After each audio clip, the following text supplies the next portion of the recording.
How's it going on? UKOG here. Whoa! So, hi YouTube. The new Le Mans Ultimate trailer's dropped, and it basically is going to tell us everything about 1.4 update. At least I think. I've been away the past few days, so I've not been in the house. I haven't seen the trailer. I've seen some of the YouTube video titles and thumbnails, though, from a lot of other people, and there's a lot of drama. I've seen a lot of drama, so I guess let's find out why that is the case. Bang. New update 1.4. So what I already know is there are 2 tracks, American tracks, and there's going to be some physics updates. Someone told me that tires are going to be a thing, and then there is a system, again, which is causing a lot of drama. Which I've seen a lot of titles on, but I'm not going to spoil it if you don't know already. Let's get into it. Let me know about the volume, by the way. Let me know the volume, if the volume's good.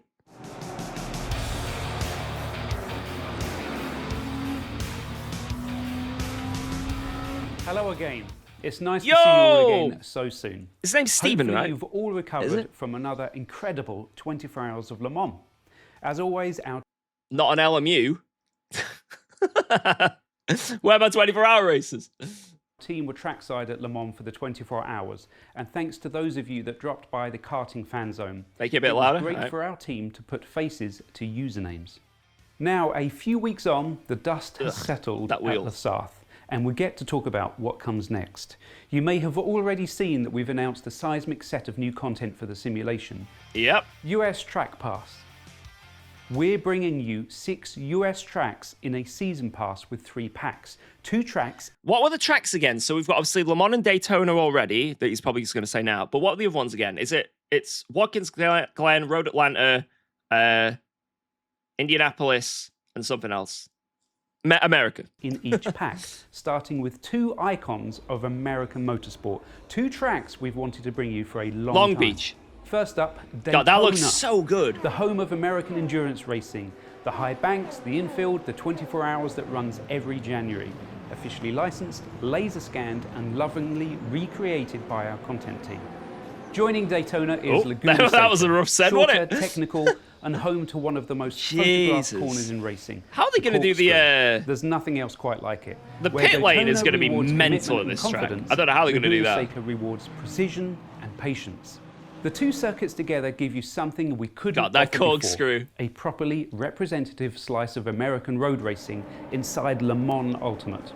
Both Daytona and Laguna Seca are in Pack 1 of the American Track Pass. You'll see in the video. There are 3 okay. packs planned with 2 circuits available in each pack. Each pack is individually priced at $19.99 or your local rough currency equivalent, and the season pass is available for $44.99. A discount of 25%. Both the pack and season pass will also receive a 10% launch discount on top of this for the first week. Of course. What do you guys think of that? I think by Le Mans Ultimate standards, that's a bit pricey. That's a bit more than what we've had before. That last pack was way cheaper than that. What was it, for like Silverstone, Paul Ricard and that? I mean, it's nothing on iRacing. Absolutely nothing on iRacing. But, I always, it's hard to, discuss pricing without coming off as, some sort of sim racing snob. Or, I don't know, because obviously, everyone wants things cheap. But I think for what you get, laser scan tracks and stuff, I get why it's that expensive. Especially with the amount of money that we spend on sim rigs as well, spending I don't know how much that would be per track. 45 for 6 tracks. That is, oh God, please don't laugh at me. $8 a track? Something like that. I don't think that's that bad. That's not that bad. You know what I mean? But, especially, if I were to spend, what can I get for $8 on this rig? I could probably get 3 screws, you know what I mean? I don't think it's that bad, but still, I think some people would complain about that because it's definitely a lot higher than it was. Race Control Pro Plus subscribers will also get the US content as it releases automatically. I don't know why I'm not Race Control Plus. I buy the DLC, and I'm Race Control, but not the Plus. Launch discount available for subscriptions. I'm just giving them money for no reason. I mean, and it's available right now at racecontrol.gg. We know many of you have been waiting for this, and we're sure it will be worth the wait. I like to own my content. I'm one of those people. Protests and Live Steward. In version 1.2, I told you that the badges and Live Steward we shipped were a foundation for the future. In version 1.3, we started capturing the intentional wrecks in an easy-to-view format for human admins that allows them to review an incident in seconds rather than minutes. In fact, since version 1.3, over 4,500 temporary bans have been issued using that system. Each time someone's found doing something a bit naughty, the ban gets longer. But I didn't do anything wrong! That's a good start, but we want to go further. Firstly, in this release, I wonder if I know there has been like quite a lot of bans that like completely not their fault, but I wonder how many of those bans were that, you know.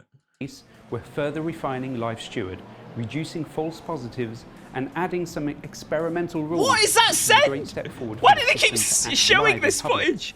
Our plan is to sign off each rule Live Steward governs one by one. So, for example, in this release, you'll now get kicked to the garage if your car hasn't moved much in a while. No longer is that broken car stuck on the racing line for several laps. Yeah, literally every endurance race has that. It's annoying. At the risk of overhyping this update, a game changer! Protests have been challenging for our team for a while. Many spurious protests and the speed of review have essentially meant we've triaged protests against the worst offenders, which hasn't gone far enough. And for that, we are sorry. I mentioned previously about Live Steward, that we created in version 1.3 a review system that allows our admin team to review incidents in seconds. Currently, protests take roughly 5 minutes per protest, and we have on average 700 protests per day. That's not sustainable. 700 a day. 5 minutes each one. Again, you guys do the math. You have to hire like multiple people to do. That's ridiculous. Therefore, we've made some big changes. And I guarantee as well, like 95% of those are like bollocks, complete rubbish. You know what I mean? Like, oh no, someone got close to me and I spun near them. Protest. Protests now pair with the replay review system. When you want to file a protest, you do it from inside the replay itself, flagging the timestamp, the driver involved. Why would you protest that? That's funny. With the video there as context. Stewards then review the protest with the replay context already attached, which means decisions are faster and better informed. That actually looks really good. I want to remind everybody that only intentional wrecks are protestable as part of the racing action for all non-championship events. If you do want to have racing incidents looked at, the right place for those is in the online championships. We're also removing the cooldown to protest, but you'll have to submit your protest within 24 hours. However, we are introducing a protest credit system where you get 3 protests every month, but you'll get a credit back for every successful protest. That's smart. For version 1.2, we said that we didn't believe these features would solve everything overnight. Wait, look at this. Incidents. Wait. Have I just missed this? I have an app. It's called the LMU Tools. LMU Tools. And it allows me to go into the replays and see all the incidents, like just basically fast spawn to them, right? Because it logs every incident. Are you telling me you can do that in the game now? Because look, incidents. Wait. Go back. There! Oh my God.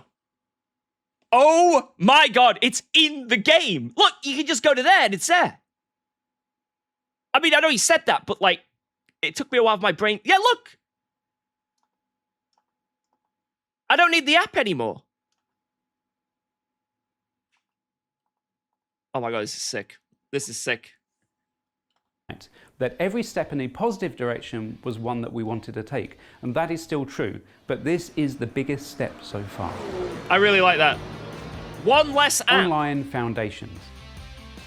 On the subject of investment back into the product, version 1.4 is also the release where we've rebuilt the platform that sits underneath everything online.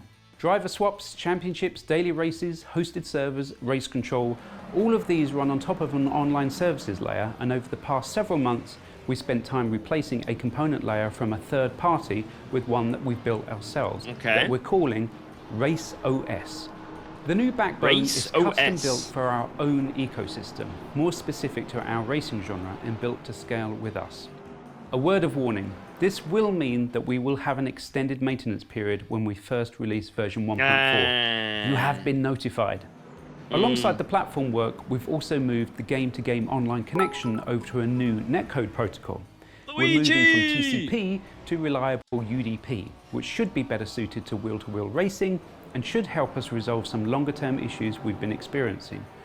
Our industry I don't really netcode understand just anything took he's another saying right step now. forward. And whilst we're testing this internally, there may be some teething issues in the first weeks as we really scale with you all using it. I don't really understand anything of what he just said. I mean, if it's better, cool. I guess we'll just find out. Better. I mean, I thought this game already had good netcode, so if it's better, then cool. And whilst we're on the subject of online That was integrity, good. we're also putting an end to one of the more frustrating loopholes some of you have flagged. Players who quit out mid-race to dodge damage or penalties no longer escape the consequences. Yeah. Yeah. That happens almost every endurance race. Yeah. I'm not gonna swear. Get effed to all those people. Pro and Pro Plus features. Isn't it frustrating when things don't go your way? It could be anything. A crash at turn 1, equipment failure, your cat jumped in your lap, and your hard-earned race. Your cat, no, keyboard. It wasn't my lap the cat jumped on. It was my keyboard. Damn it, Tiny. Also, when the game crashes, because the game's really unstable, you know, like all those lags, and then the game just shuts off for no reason, you know that? Is obliterated. To combat this, we're introducing an event joker for our Pro and Pro Plus members. This is the drama. Every 10 races, you earn an event joker that can be played from the event Pro and Pro Plus users. Yeah, I see why the drama's coming from now.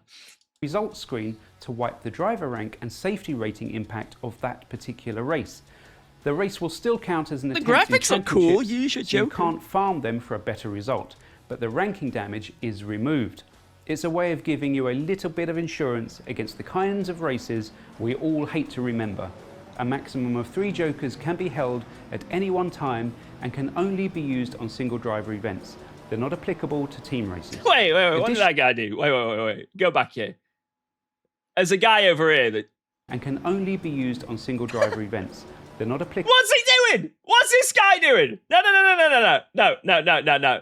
Held at any one time and can only This be guy used on crashes single going over the driver bollard, events. and this They're not guy applicable just to crashes team into races. all by himself. Additionally, we're introducing new Practice Plus servers for our Pro and Pro Plus members too. They're a little area with dedicated practice servers that persist longer for those of you that want to practice more than just the next race on the schedule. Physics. Where do I begin? Where do I begin? Right. This is something that I've asked for. And if you actually roll back my stream, probably even in the last stream I did before going away for a few days, I said this is something that should be implemented because this is my reason. Hold out before you'll hate me. I said, right, the game right now is really bad for optimization, and people have games that crash all the time. Like the amount of times I've been in a race and it's crashed on me, right? I don't even know how much rating I've lost because there's been a crash, I've just been kicked from the game, all sorts of stuff, right? Or I get taken out. You know what I mean? Like, obviously that does sometimes happen. The main reason, though, is because of the game's instability. And that's the thing that needs to be fixed, in my opinion, over everything. Because that's the main reason why a lot of people are getting annoyed their driver ranking topples, because something happens that's beyond their control. And then obviously, yeah, equipment failing stuff, yeah, whatever, right? But that's just normal. So I was saying, like, it'd be cool if there was a system where you could just, like, wipe out one of your results. Because it's annoying that, like, the game messes up and you lose your DR. It's annoying, right? And I was, like I said, I've been saying this on stream, like, the past few weeks, like, when people were saying what would be cool in an update. And it's crazy that this is quite literally word for word what I said it would be a good idea. And I think it is a good idea for right now. Not for the reasons they suggested. I think it's because of the game itself being unstable and inconsistent. That's the reason. Obviously, they can't say that in their trailer. They can't say that about their game in their trailer, but I will. I think it's a great idea, but why? I don't understand why that's limited to paid customers. And then the practice thing as well. I don't get that. That doesn't make any sense. That doesn't make any sense. They shouldn't have done that. That it's like they're asking to get hated on. Maybe they could have made it where, like, if you're a Pro Plus, I don't know. What can anyone think? Like, maybe it's like, if they really wanted to monetize it, maybe they could, like, have it so, like, a Joker's every 20 rounds if you're a free player, or you can only hold one Joker. I don't know, something like that, right? But I don't agree with that. I got to admit, I see where people are getting annoyed. I don't think the Joker idea is bad. I just think the way they implemented it is bad. What do you guys think? Now, and the practice thing should be for everyone. Why the hell? No, let everyone practice. Spend a moment on physics, because we've put real time into the simulation heart in this release. It matters, and the players who care about this stuff really care. We have advanced our brake thermal system to improve the correlation to real-world brake temperatures by now simulating the surface and the core of the brake disc separately. This change also allows for improved braking consistency and braking performance. It will be most noticeable on LMP3, LMP2 and some hypercars, and the groundwork done here will allow us to deliver additional improvements going forward, and we will be monitoring your feedback. Brakes different. Yes. Quality of life and additional improvements. A few smaller things worth mentioning. Adding the new set of US circuits meant that we also needed to focus on the pit lane. A lot of these US circuits, such but it looks good. Yeah, I say this every time LMU come out with a track. They make it look good. Like, it looks banging. as Daytona and Laguna Seca don't have garages that you can drive out from. Oh, that's what I was talking about. Yeah, you're right. Where your car is placed automatically in the pit lane when you press start driving. This is actually more realistic for WEC events as well, as cars are usually dollied out into the pit lane before driving away. Wait, what? Let me just... Oh shit. Oop. Don't have garages that you can drive out from. So you click start and you spawn. What if someone's coming into the pit as you've clicked start and suddenly a car is in your face? I feel like maybe if they're like invisible for this period. Unlucky. We've added a feature where your car is placed automatically in the pit lane when you press start driving. This is actually more realistic for WEC events as well, as cars are usually dollied out into the pit lane before driving away. You will also find that you are asked to move into the fast lane, which is the far side of the pit lane, as soon as possible. Oh! Otherwise, you'll get a penalty. No more hanging around wherever you like in the pits. We have also pushed the final 2026 car updates. The Alpine and Cadillac Joker upgrades have been modelled and are now available in-game. We're adding... See, you get 2 Jokers, guys, if you're free. Brazilian Portuguese localization in this release. A huge thank you to the Brazilian LMU community. Let's go, Brazil! You've been one of our most engaged audiences from day one, and it's about time you got the game in your own language. We hope you enjoy it. And of course, as always, that isn't everything. Make sure you read the full release notes when they're posted. What's next? More Season Pass packs are to come. Keep an eye out. We're continuing to invest in the online experience, that corner. Building on the new platform foundations we've put in place this release. There's more to come on that front. And that's all from me. We hope you enjoy the new circuits and the improvements as we continue to take LMU to the next level. See you all on track. Let's go, Steven! Man, I can't wait to drive those tracks, man. Wait, should I look at the comments real quick? Let's see what the general consensus is. Let's go. Well, I can see the first video on the right. Gamer Muscle. LMU's Joker system is a huge mistake for both players and Le Mans Ultimate. Let's have a look here. That'd be really huge, but the Joker should not exist. The Joker thing is a bad idea. You are joking about the Joker. The Joker being paywalled, certainly a decision. The Joker thing will cause even more rating inflation. Doomsday. Joker's been locked behind Race Pro was a terrible choice. Okay, it seems like yeah, I think we see what people think of that. I don't think, right, I'm going against the grain here. I don't think the Joker thing is a bad idea. I just think the way it's implemented is a bad idea. I think the way it is paywalled. I don't think the Joker itself is a bad idea. That's me. You can disagree with me if you want. But yeah, there you go, boys. That's me on the that's my thought on the LMU update. Or at least my initial impressions. I guess we'll see more info on it when the changelog comes, because I assume there's going to be lots of BOP updates as well. That thermal tire thing seemed like braking was different, so I guess lap times are going to change. Probably setups are going to change. So in terms of actual driving, there's going to be a lot of cool stuff coming, I guess, and stuff that's going to be different. But yeah, interesting. I'm still excited, very excited for those tracks. I just want to drive Laguna. And Daytona, obviously, as well. I just want to drive them. Man.